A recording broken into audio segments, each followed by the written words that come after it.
Tell me about your experience and what people should know about subbing on a Broadway show.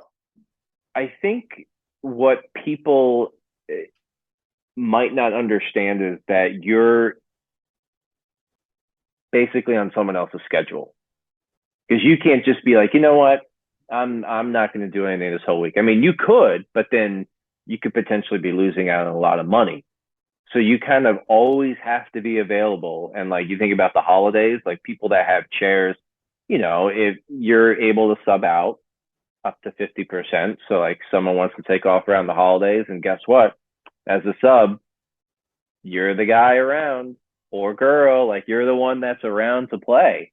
And it's really tough because you can't really plan too much. I mean, my wildest story was I was subbing Groundhog Day, and I was in Denver at my parents' house. And I was supposed to fly home the next day. I was at Denver with my girlfriend at the time and her father, and my phone kept ringing. It kept ringing. I'm like, oh my God, it's 5:30 in the morning. Like, who's calling me? And I was ignoring it.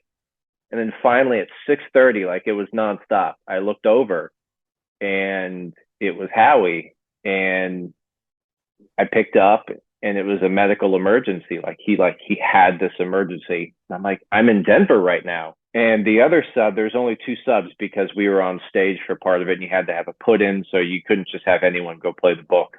The other sub was booked, couldn't get out of it, tried, couldn't do it. So I'm like, all right. I told my girlfriend, she's like, you got to fly. And I called Delta, got on a 10:30 or 11 a.m. flight, got to LaGuardia about 4:30, and made it for a 7 o'clock show. But I just felt like, okay, I have to do that. He needs the help, and changed my flight and just flew back a day early. Dedication. I mean, dedication. And you appreciate people that are dedicated, that are always available and willing to help out, be on hold. That's another one, is that you'll get a text or an email from whatever. Hey, can you hold this date? Like, okay, it's whatever, a week out or 2 weeks out, and then you have to turn down other work because you already told someone you're holding that date. And there's just a lot of things that you have to be very flexible with as a sub.